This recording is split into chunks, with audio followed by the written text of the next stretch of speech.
that's nice. Give me it louder. Hello, everyone. Hey, excellent. So as most of you can now hear if you didn't know, I'm English. I'm sorry.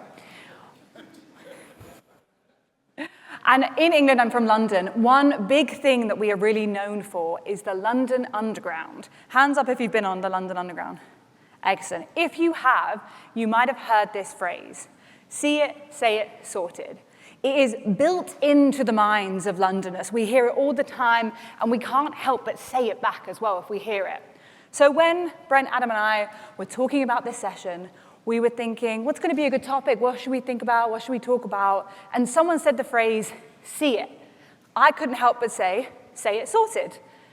Adam was like, what did you say? Did you say, see it, save it, sorted? And I was like, no, but that is a good session. And that is basically what we're going to talk about today. We're going to be talking about seeing our optimizations, or our costs in AI. We're going to be talking about saving it and seeing those optimizations as well. And then we're going to be talking about sorting it. One of the most important things, after we've done the hard work, how do we make sure we remain cost optimized?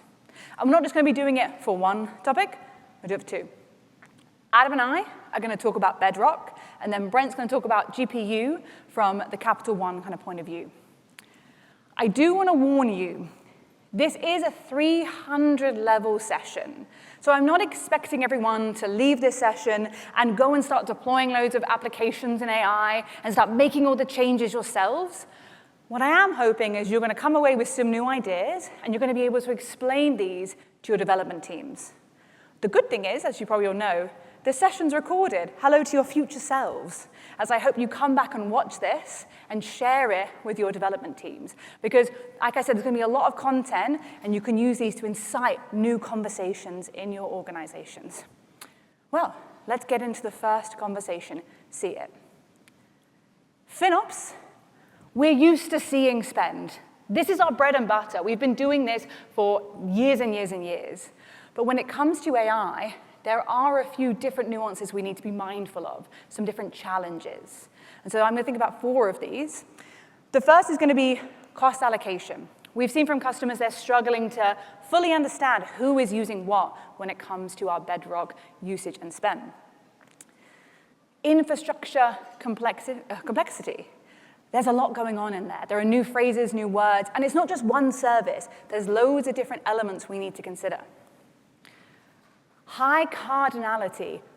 Dimensions have exploded, and metrics have exploded. We have 50+ new things to be thinking about, whether that is temperature, latency, throughput, tokens, endpoints. All these things we need to be thinking about and need to consider when it comes to our usage. And finally, just generally understanding our usage. What's going on under the hood of our applications? What prompts are people using? Why are they using them? With all these things in mind, I am going to be talking about 3 ways in which you can see your usage for Bedrock. The first one is IAM billing opportunities. So we now in Bedrock allow cost allocation for Bedrock for IAM principles. What this means is you can now accurately cost allocate for users, roles, sessions directly into your cost and usage report and Cost Explorer. This only works for CUR 2.0. If you have not moved to CUR 2.0, what are you doing, folks? You're missing out on great new things like this. So make sure you go and make this change. As of, I think, last week, you can now edit an existing CUR 2.0 and add this feature in. So you'll get a whole new column of data. When we think about cost allocation, what this really benefits us is that we now can see the role, and we can now see the tag associated to the role. So what does this look like? Here is a very simple simple query. The column we care about is that IAM principal. This will allow us to see the role that is making the API call to Bedrock. And we can extract this information and use the tags connected to it. In this example, I have used resource tag. You can also use the new tags column that exists in the CUR as well. But what does this look like? Very simple. This is an export from the CUR. Like I said, very simple. We have our role, we have our tag, we have our model, so we still have that data, and we also have our spend. Nice, simple way of being able to attribute and allocate this spend. One thing you have to be really mindful of, though, is you have to enable the tags as cost allocation tags. And this is a separate tag. There is an IAM principal tag in your cost and billing account under cost allocation tags. Please go do this step. It is crucial, and otherwise you won't see your data. However, I mentioned high complexity when it comes to your Bedrock applications. And that is also true for spend, because there are some features that do not use this role. So if we think of things like guardrails, which hopefully you are using in your applications, these do not use an IAM role. They are separate within the Bedrock usage. So you cannot see the role information, but you can see the tag. This is a long-winded way of saying you do still need to tag your usage. I'm so sorry. We still need to consider this. But at least you can see it in an easier way, whereas previously you couldn't even see this.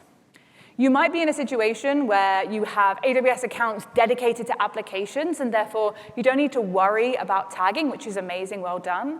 But if you are looking at maybe agentic workflows that have multiple applications running that are using the same model, then you definitely want to start using this tag. The second one is inference profiles.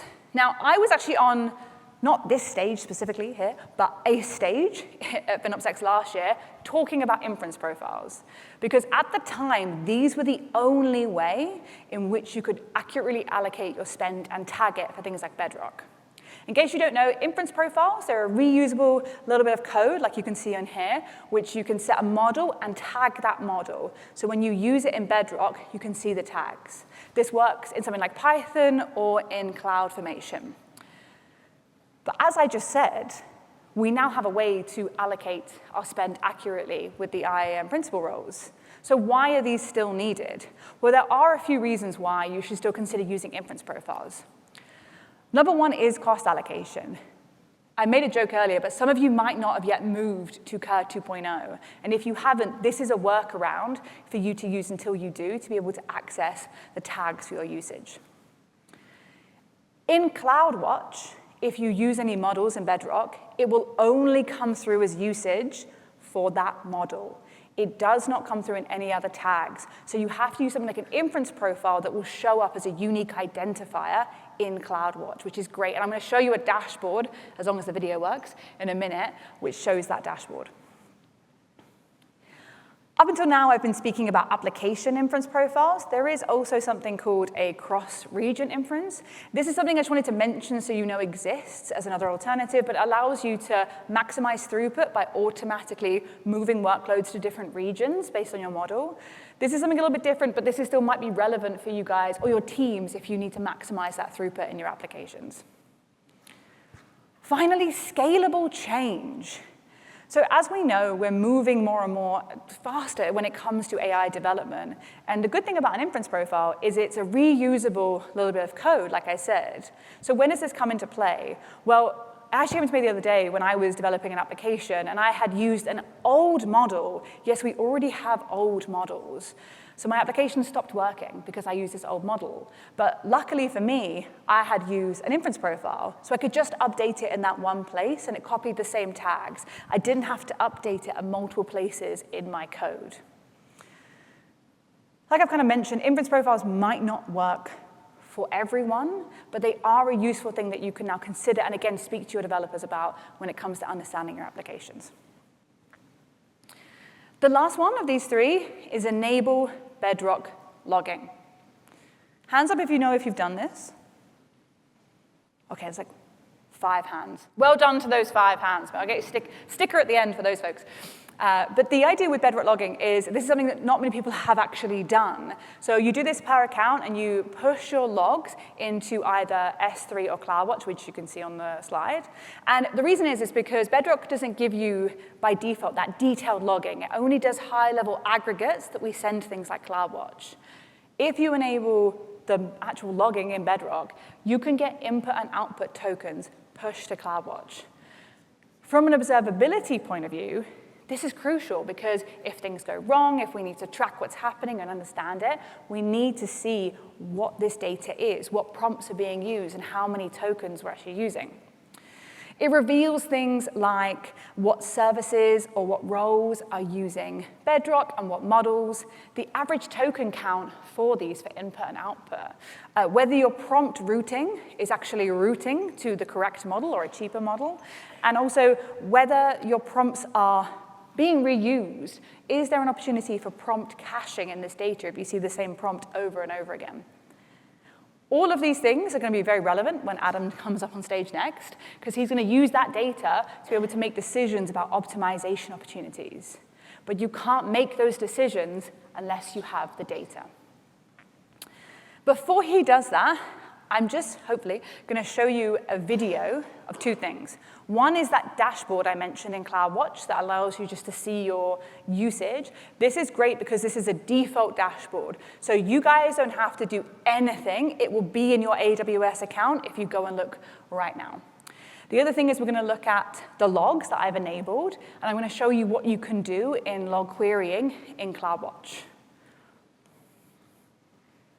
Yes.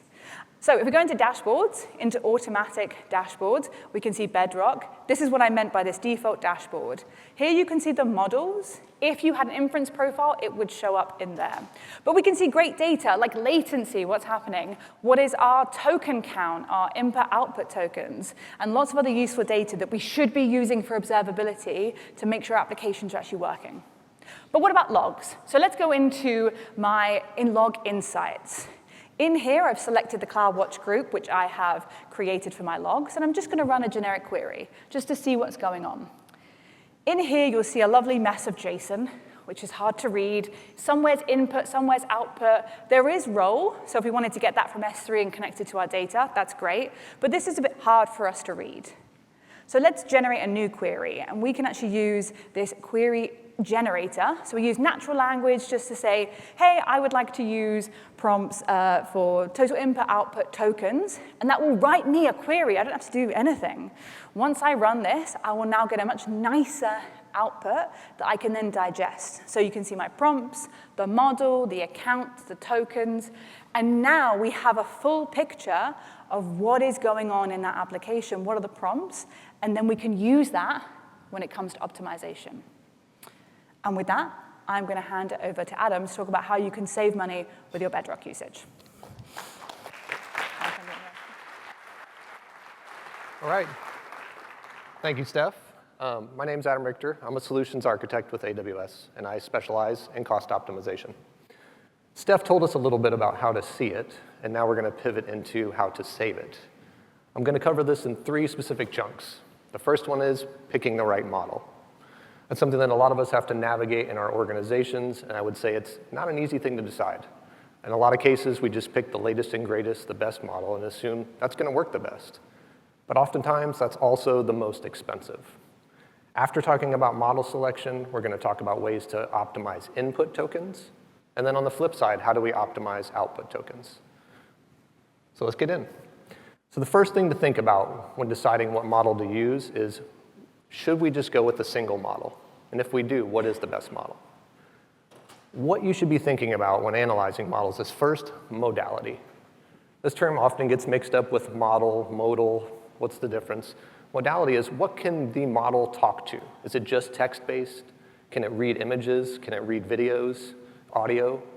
You want to pick a model that makes sense for your use case. You don't want a model that can do video and images and all the things if you're just doing text.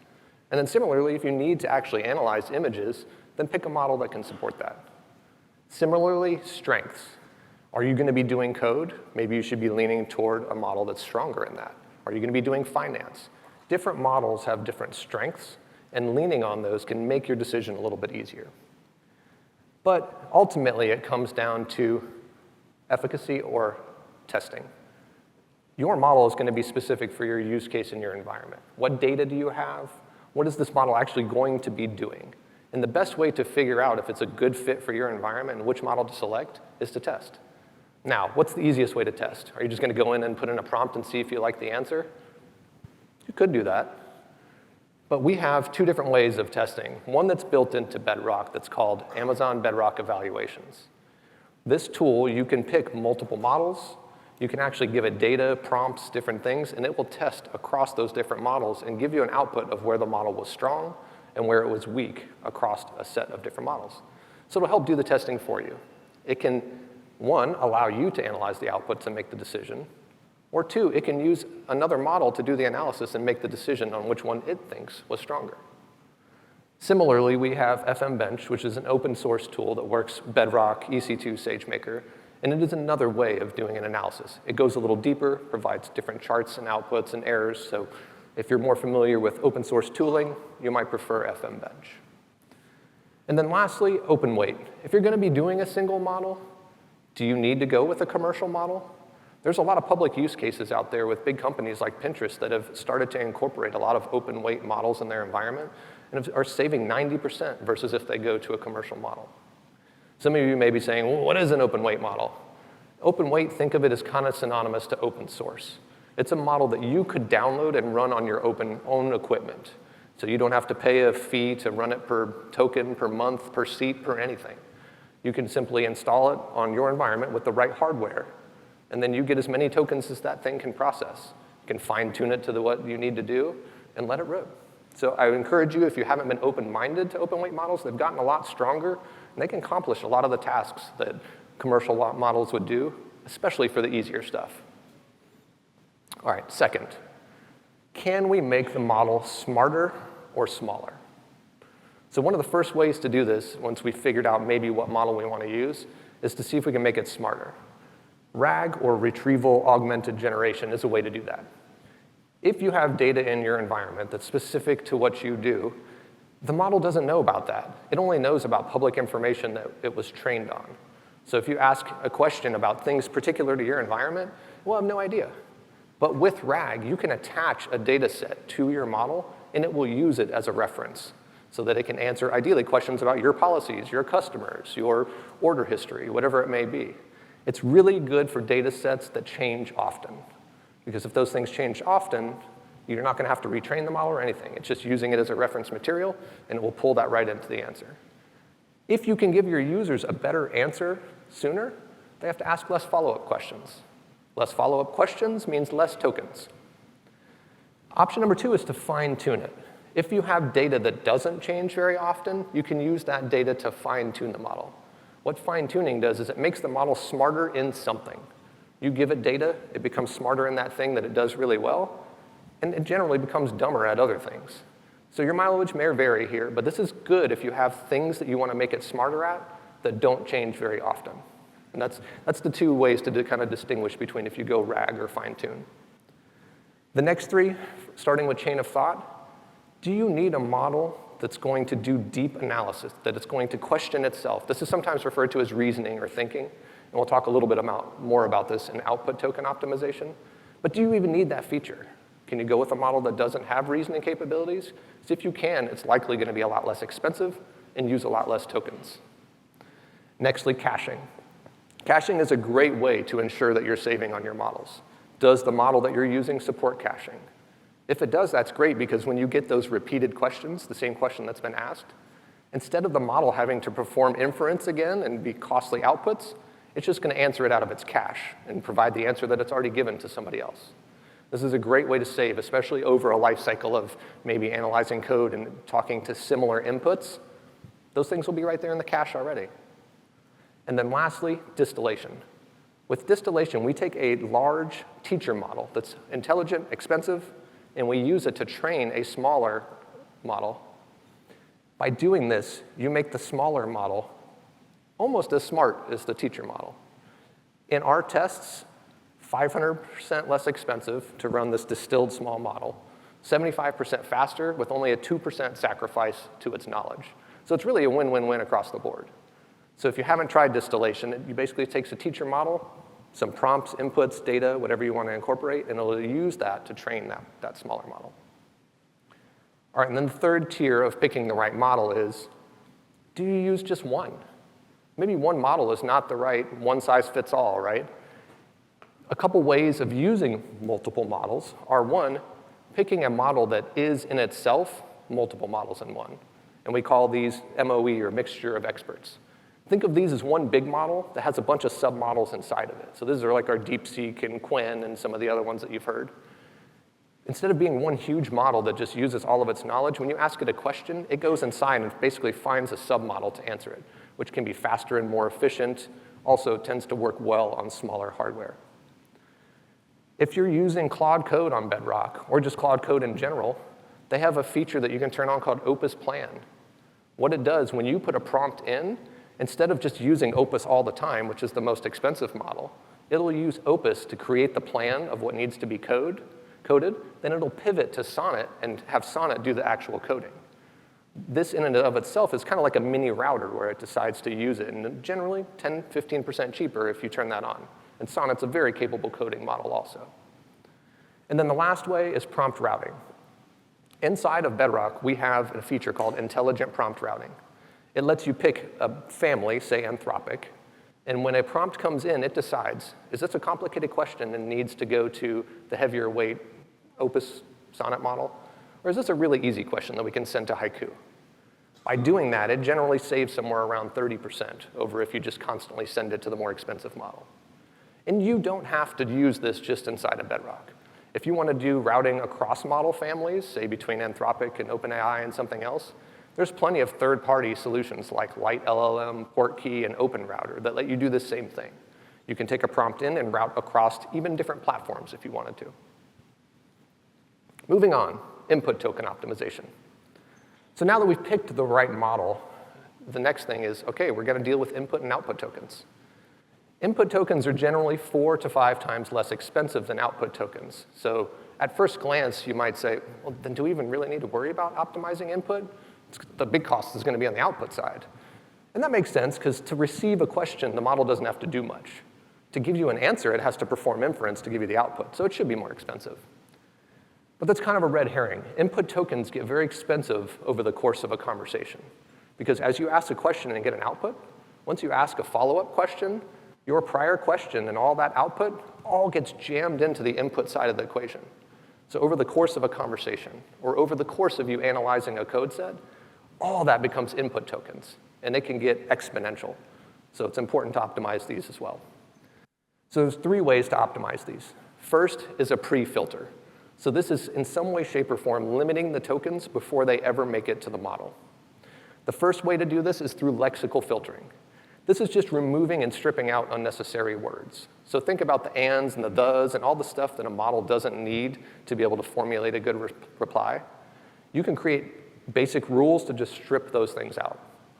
If you want to look up online, Steph Gooch, my peer here, made a good article about the hidden cost of hey. That's the title of it, hey, H-E-Y. Because a lot of people start their prompts and say, hey, help me out with this, or please, can you help me out with this? All these things are just excess context that over the course of your conversations, your peers' conversations, and then your company's conversations end up equating to a lot of cost. So the more you can strip those out, the better. Another way to strip these things out in more of an automatic fashion is using what I call compression.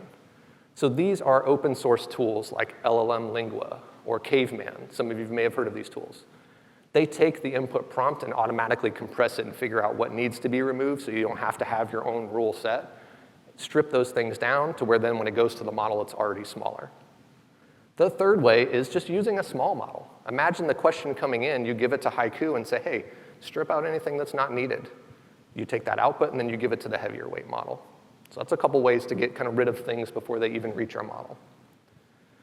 The next thing we have to think about optimizing, though, is the tokens during our conversation. As I mentioned, over the course of a conversation, those tokens just keep rolling. How do we stop that from getting out of control to where our input tokens don't just go through the roof?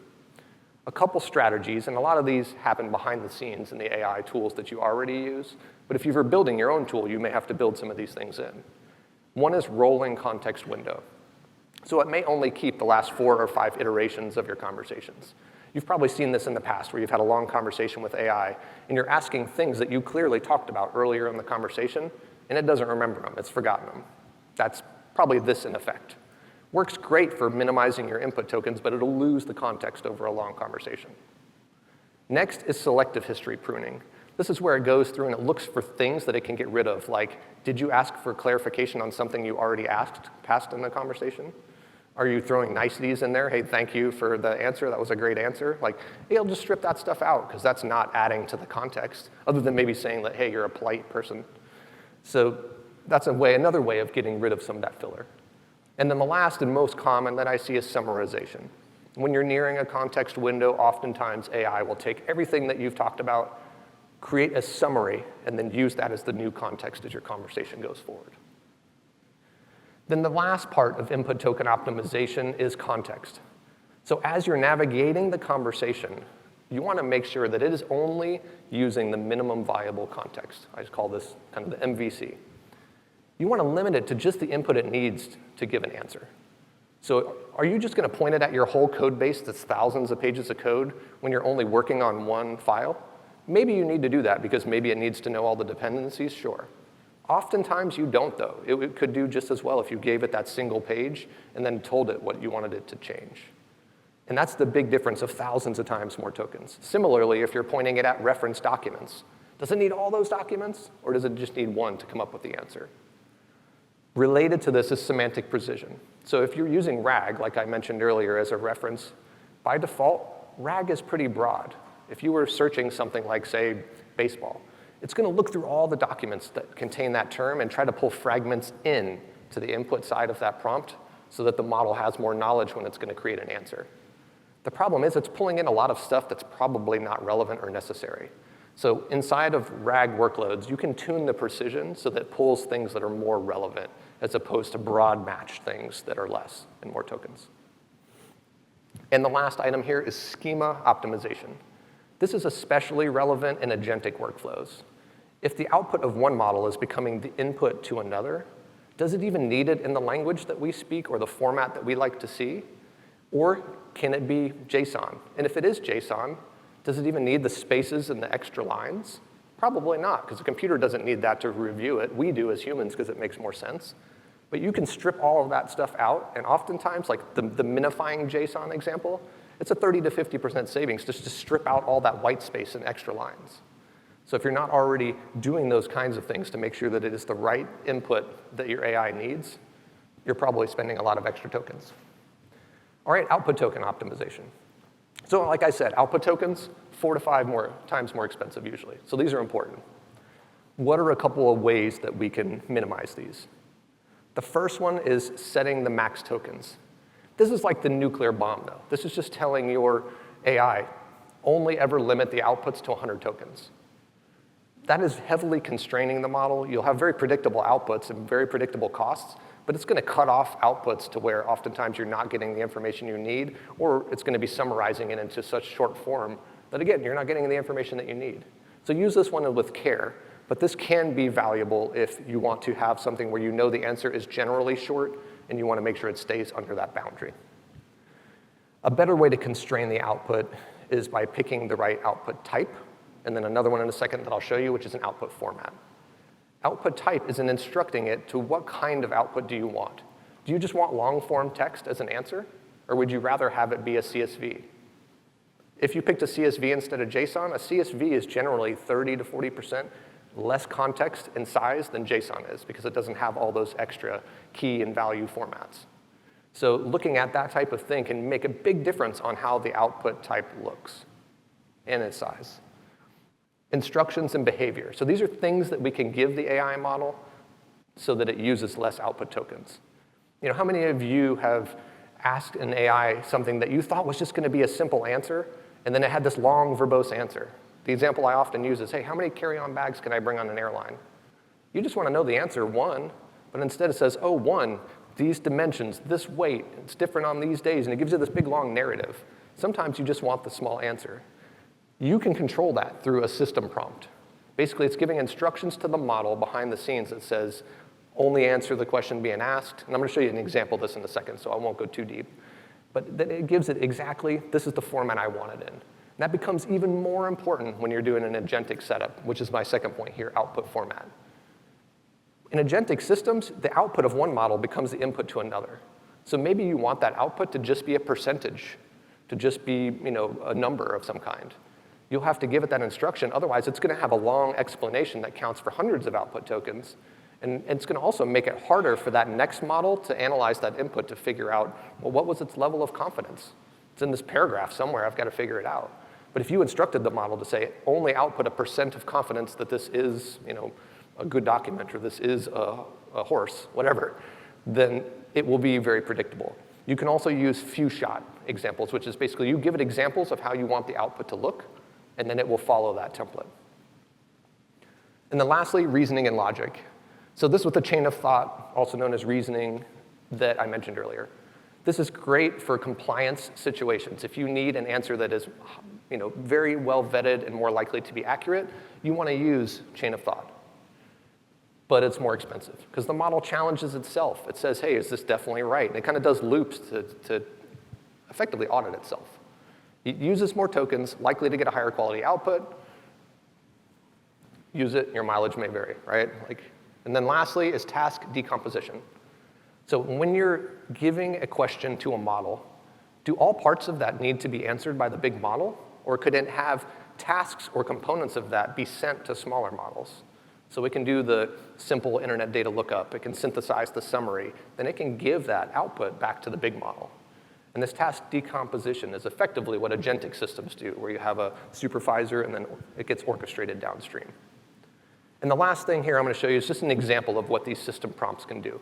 This is inside Bedrock Playground. And on the left, you'll see I'm just using Nova. And I asked it, what are the top ways to optimize Amazon EC2? What I like about this, though, is in the top corner in the small font, it says it was 12 input tokens, 400 output tokens, and it took about 6 seconds. What I did, using the same exact model, I gave it a system prompt behind the scenes that you'll see here in the middle. Very basic, right? There's no rocket science to that. But by doing that, I asked the same question. I got a very similar output. I at least got the key items that I needed. 37 input tokens, slightly more input tokens, right? Because it's now got the system prompt as part of the question. Output tokens dropped to 90, and it only took 1.3 seconds. 75% cheaper, just for that simple system prompt. So if you're not using these things in your environment, I encourage you to try them.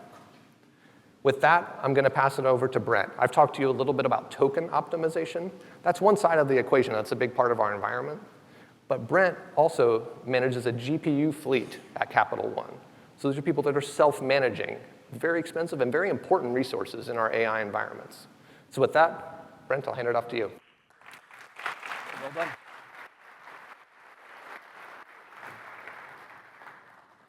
So real fast, I know I've spoken to a lot of you guys over the past week, so it's great to see all of you again. For those I've not talked to, my name is Brent Segener. I am a senior distinguished engineer at Capital One. I do all things cost optimization, performance engineering, capacity management. I think a lot of folks are probably very familiar with the Capital One journey to the cloud story. The one part that we don't index very heavily on is how big of a factor observability was in that. So as we start to be able to roll through the next couple slides, you're going to see a heavy emphasis on observability as part of this theme. So Capital One, over the past couple years, has made a significant investment in both our training and our inference environments. And if we were having the conversation a year ago, this is probably the slide I would have shown you. And while it's not necessarily wrong, we started to mature in our AI journey. Fundamentally, the training environment is still a scheduling problem. Well, you're trying to maximize the GPU saturation across batch workloads, that they all have generally just predictable durations. Serving, on the other hand, it's much more of a sizing problem. We're trying to be able to engineer for real-time inference with variable traffic patterns. So hands up real fast, just so I know who I'm talking to here. How many of you guys have GPUs in your environment today? Yes, my people. Okay, how many of you guys, raise your hands one more time, track the utilization on those GPUs? Okay, I like this. That's going to make my job a lot easier as we start to be able to go here. So the key insight that we're really trying to be able to drive is that while we have two different problem statements, we can't solve them the same way. We actually have to be able to solve them in very different ways. It includes the metrics we use, the optimization levers that we pull, and the cost models that we apply. It's fundamentally different between these two environments. Treating them the same way would probably lead us to be able to draw some incorrect conclusions. When we look at the scheduling problem in training, still DCGM metrics are your best bet. We today at Capital One probably use about 36 different metrics to be able to get the full picture of what's going on your fleet of GPUs. Things like tensor core activity, memory bandwidth, NVLink utilization. And while all of those, they provide a lot of context for me personally, the GPU utilization metrics still really my go-to to be able to go through and figure out like where do we actually have pockets of underutilized resources throughout our fleet. Just GPUs aren't being yet leveraged for certain hours of the day or certain days of the week. And if you're like Capital One and you leverage on-demand capacity reservations to be able to get to the higher tier of GPUs, one of my favorite features. Oh, here we go. So with business needs that change over time, we start to be able to see that we have pockets of GPUs that are used very heavily during times and pockets of GPUs that are underused during times. Well, that leaves like one team that has an abundance of resources while another team is starved for resources. So instead of having capacity reservations sitting idle on one account while another team is starved for resources, we actually use the capacity reservation to be able to share across accounts to be able to maximize our ROI. Okay, so speaking of moving capacity to where it's needed, when it's needed, there were a lot of predictions a year ago. And while some of them were overstated, as far as like the amount of inference that we'd start to be able to see, I think that some are overstated, most were generally pointing in the right direction. 2026 was going to be the year that we see an explosive amount of growth in inference. This has been a learning exercise for me personally. My perspective a year ago was simply to be able to look at GPU utilization, to be able to understand like how all of our inference GPUs were being used. The reality was that was only really telling us like part of the story. A GPU showing 20% utilization might actually be memory bound for its workload. In order to be able to get a better understanding of how our inference environment was actually performing, we had to be able to switch our vernacular over to tokens. Tokens per second, cost per million tokens, input-output ratios. These really have become our new economic unit of work. This shift in perspective has completely changed the way that we think about optimization, both in terms of utilization and cost across our serving environments. I'm not going to spend a lot of time here since our focus is on optimization, but it's worth pointing out, at least in most cases, that latency is always our North Star metric. When I talk to our data science teams, that's always the term that our data scientists always care about the most.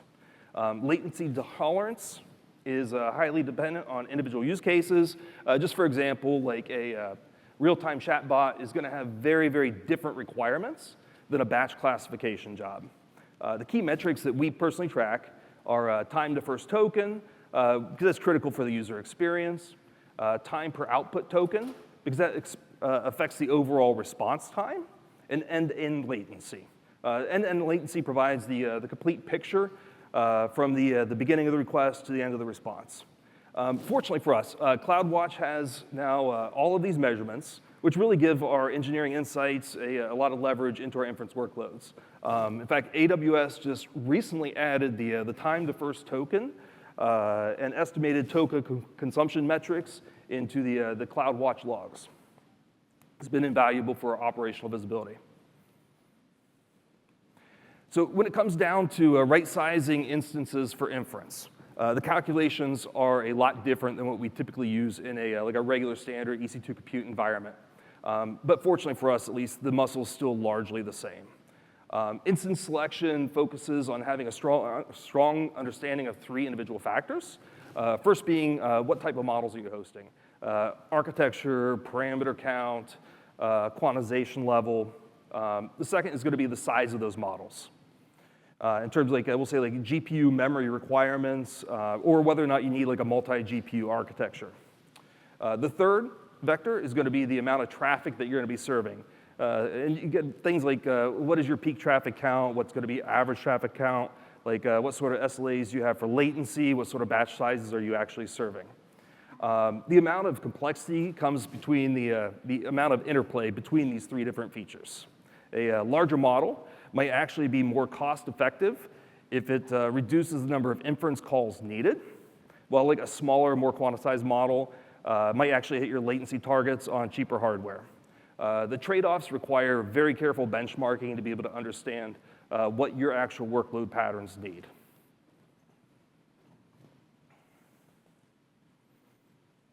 Fortunately, AWS has provided us some excellent capabilities to be able to help meet some of these challenges. The first one is going to be a SageMaker, real-time inference. It gives us deployment flexibility to be able to host models with auto-scaling, multimodal endpoints, and inference components that allow us to be able to optimize for both cost and performance that are very specific to the individual traffic patterns we're trying to be able to serve. The second, and Adam actually mentioned this in his earlier one here, is going to be a FMBench. FMBench is originally an open source framework developed by AWS that provides really rich insights into testing, both for cost and performance, to be able to make sure that your foundation models meet the requirements on whatever endpoint you're trying to be able to serve. It allows you to be able to benchmark different instance types, model configurations, to be able to find the optimal setup for your use case. These tools have been instrumental for us to be able to make sure that, as we're making decisions, they're all rooted deeply in data to be able to make sure that we're deploying our models into the right environment. With that said, I appreciate you letting me join you. I'm going to turn it back over to Steph here. Thank you. Thank you so much, Brent. It was great to see how data really drove the decisions when it came to GPU management, and I really encourage you to go grab him outside when we finish to ask any questions about your GPU stuff. On to the last part. As I mentioned, we're going to be talking all about sorting our spend and usage in AI.